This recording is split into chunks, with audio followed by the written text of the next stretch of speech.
What the hell was that? What just happened? Ross, how dare turn you? The audio for the TV you're watching currently on. We just got Pat McAfee railroading us. Dolly, of all people, she lost her husband this week. Way to pay tribute. Rest in peace, Carl Dean. Well, Bert's first reaction was to ask how he could slide in on Dolly Parton after her husband passed away. Look, it's a plausible question. Is she not the most fitting sugar mama of all time now? Widow, old, plenty of money. Don't throw me into the bus, dadgummit. Disrespect. While he's talking over her song, whilst trying to figure out how he can replace her dead husband. Adam Technically, Sparks. BB song. If I was Adam Sparks, I would be leaving. I'd be gone. Why he continues to agree to do this show is beyond me. Adam Sparks of the Knoxville News Sentinel joins us now on 104.5 The Zone. Why do you say yes to doing this show as often as you do? Thank you, though. You're very unwise to associate yourself with us. Yeah, Buck, just to see that beautiful stash. I have not seen that yet. Yeah, well, it's Lucas has accused me of Vrabel cosplay and all manner of other things. My girlfriend hates it, but I'm rather enjoying it. I was gonna say moonlighting in a Freddie Mercury tribute band. That's what it looks a little more like. Yeah, you don't think it's not as full as the Vrabel stash. No, it does have the more of the Remy Malik, Freddie Mercury look. Well, that just so happens that both Remy Malik and I are Egyptian, so perhaps that's where we get our facial hair. I was gonna go more Rhett Butler, but that's way before all of our time.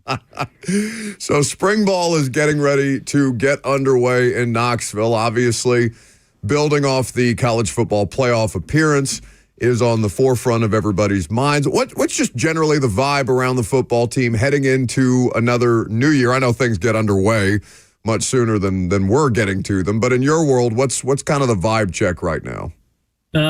Wide open. A year ago, we kind of knew what this team was.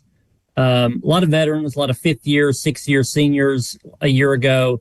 Now it's what spring practice, what makes it fun in some circumstances. It's a lot of young players, a lot of open positions, a lot of unknowns. There's only 4 transfers, but there's 22 freshmen that are here as early enrollees.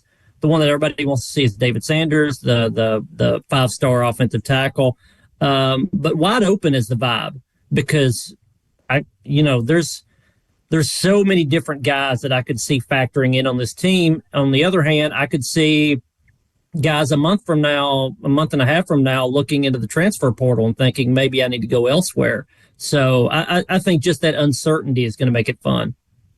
KnoxNews.com, of course, is where you can read him. You can also check out the podcast that they are producing at the Knoxville News Sentinel, where you guys went through the position groups that Josh Heupel should be most worried about entering spring practice and ranking them. I don't want to give away the content of that podcast, but for the purposes of the audience, what were some of the position groups that you guys brought up?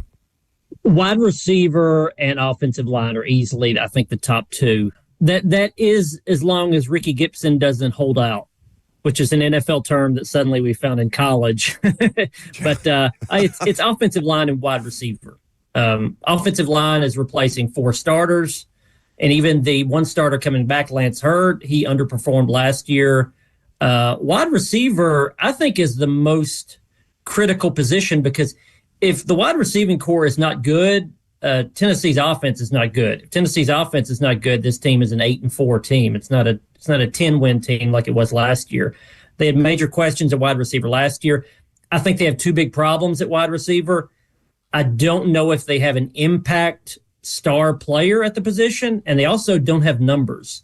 Like they've barely got a starting 3 that you feel like you can count on. So they've got to add numbers probably in the portal after spring practice, but before that, they've got to figure out if they have any all-SEC caliber receivers. And I don't know the answer to that, and I don't think they do either. Why does cornerback not fall into that mix given the Jermod McCoy injury? Or is there, and I would be lying if I pretended to be super familiar with the depth chart or the depth at that specific position, but I guess that would be one of the ones that popped into my head just because he's a really good player, obviously, and tore his ACL a month ago, a little more? Yeah, he tore his ACL a month ago. Jermod McCoy's an All-American. And he'll be out. Who knows how long? I think he'll be out at least early in the season. Torn ACLs, that's something easy to come back from.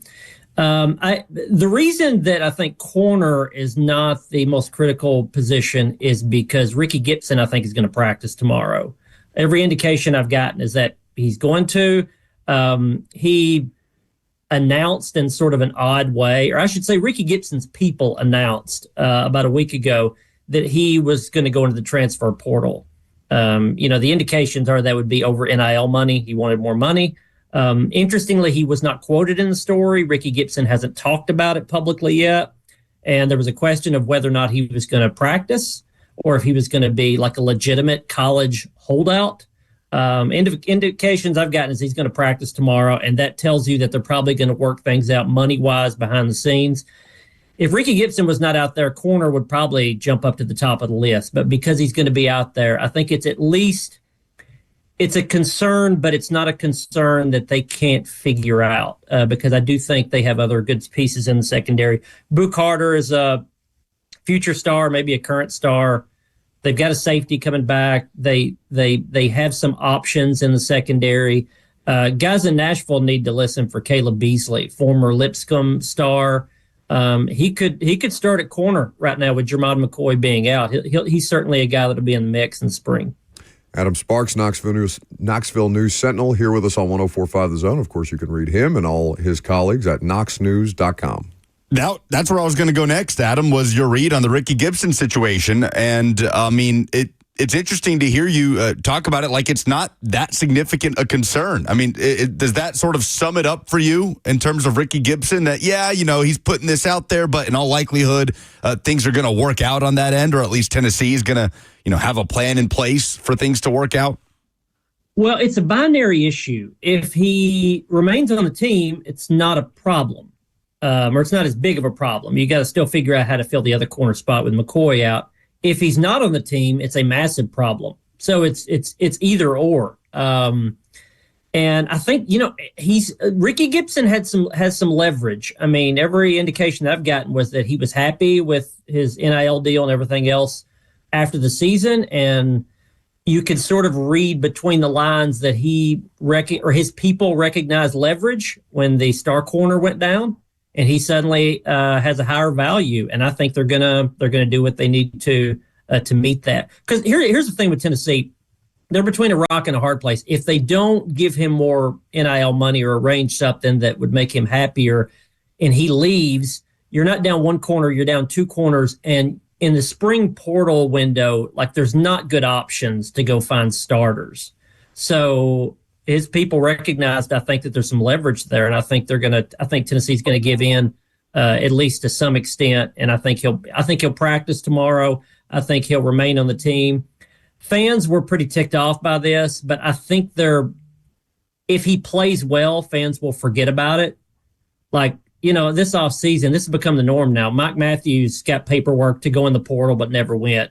Nico toyed with the idea that maybe he would go into the portal, supposedly. He never did. Boo Carter tempted the portal a little bit, but never went in. Like, this is becoming the norm. Fans hate it, but, if you look in college football and you start at the top, everybody's chasing money, and this is just filtered down to players.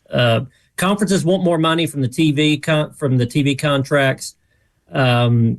Schools want more money from the conferences and the contracts. Coaches want more money from the schools. And so now players want more money from NIL collectives in the schools. This all goes down. So if you're going to be ticked off, I get it. I get it. I love college football. I hate what's happened to the sport. But if you're going to be mad about players utilizing leverage to get more money, you got to look at everybody else in the sport. They're just following what they've been shown. Everything's fine, totally stable, nothing to see over here. Sure. College football, top to bottom.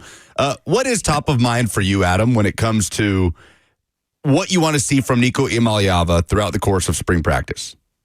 Well, I mean, I want to see some chemistry with the guys around him. He's in a tough spot because we're not going to really lay many eyes on him during spring because we don't know who his offensive line is. We don't know who his center is going to be. Cooper Mays must be replaced. We don't know what his wide receiving core looks like. He's going to have a new running back. He doesn't have Dylan Sampson. If he's not ready to lead, that's tough because he's going to be pressed into it because he is.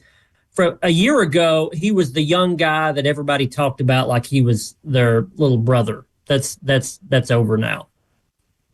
Adam, I want to go back to something that you said about Nico specifically and toying with the idea of going to the portal. And I get that that's, standard protocol. You have to consider your options.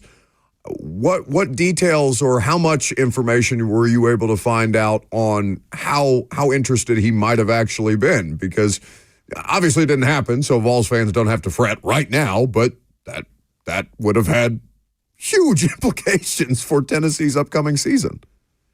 I don't think this was something that was just about Nico. Any high-profile quarterback, talented quarterback around college football is being tampered with every offseason now.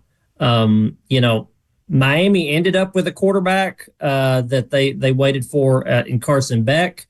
I think they were looking at about 5 or 6 different guys. I think Nico was one of them. And it's so easy to tamper now. You can just, go to the guy's former 7-on-7 coach and get a message through. I'm not saying that specifically happened with Nico, sure. But if you see a guy rumored out there as maybe looking at the portal, it's not necessarily that a player is fishing for a better deal. It's that teams are fishing for that player.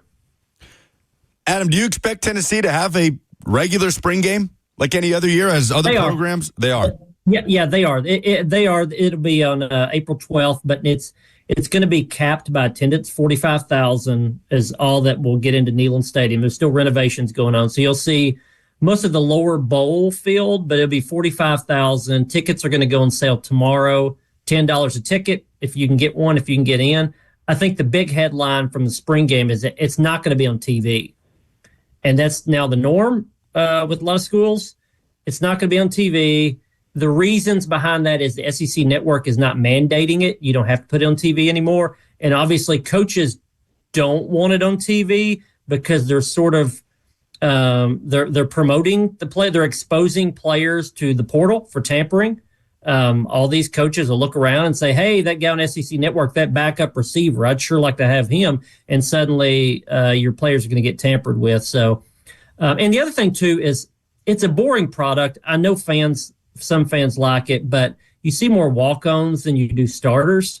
So what you'll see in Tennessee's case, instead of the televised spring game, you'll see not long after the spring game, you'll see a 30-minute all-access show that will air throughout the spring and summer about, behind the scenes of the spring game and highlights and those sort of things.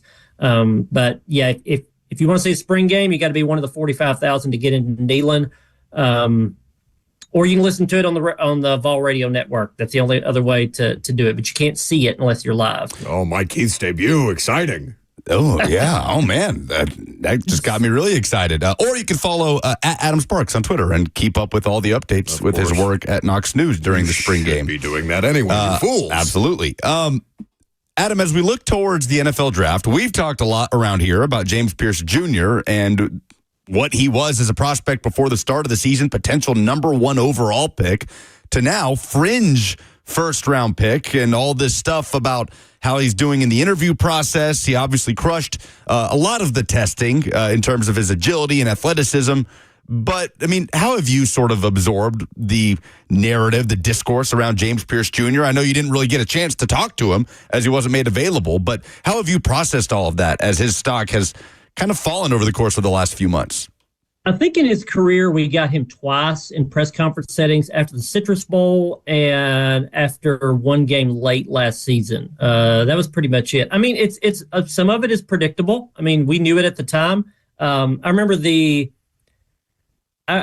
first up, James Pierce is really smart, and he's a good quote when you talk to him. But for whatever reason, he didn't want to talk to the media. I don't know if he got bad advice. I think he didn't follow good advice. I remember at UT's media day on campus last season, all the players showed up. James didn't. He had a chair there. I took a picture of his empty chair. That he did not show up. He was scheduled to be there. And I remember talking to some other UT media afterward, and I said, if James was a quarterback, this would be detrimental to his draft stock because you have to do these things. The fact that he's a pass rusher, it'll probably be overlooked. And I think some teams have overlooked it. The problem is he put himself in a position where he's having to explain why he's abnormal in the way that he doesn't talk to media and that he's standoffish about those sort of things. Again, he was given advice like, hey, dude, just go and talk to the media every once in a while, and it's going to be fine. He's a smart guy. He's a good guy. I tend to think a lot of the stuff now with the quote-unquote character issues is being exaggerated by teams that want to get him late in the first round. You know, you see that a lot of hey, if he could fall to me, I'm going to push this narrative as much as I can to make sure he didn't go, you know, in the early to mid round, because I sure would like him at the end of the first. I think that's what's going on now. People are so hyper-focused on that happening to quarterbacks that they forget that happens to other talented players in the draft, too. It's one of my least favorite parts of being involved with the NFL, but it would be ignorant to say that it doesn't happen. Adam Sparks, always good to join us, helping buffer our ignorance and make us smarter. KnoxNews.com is where you can follow along. At Adam Sparks is where you can follow along. KnoxNews.com is where you can read all of the great work that he does. Thank you, buddy. Thanks, Adam. All right, thanks, guys. You have a good one. Adam Sparks with us on 104.5.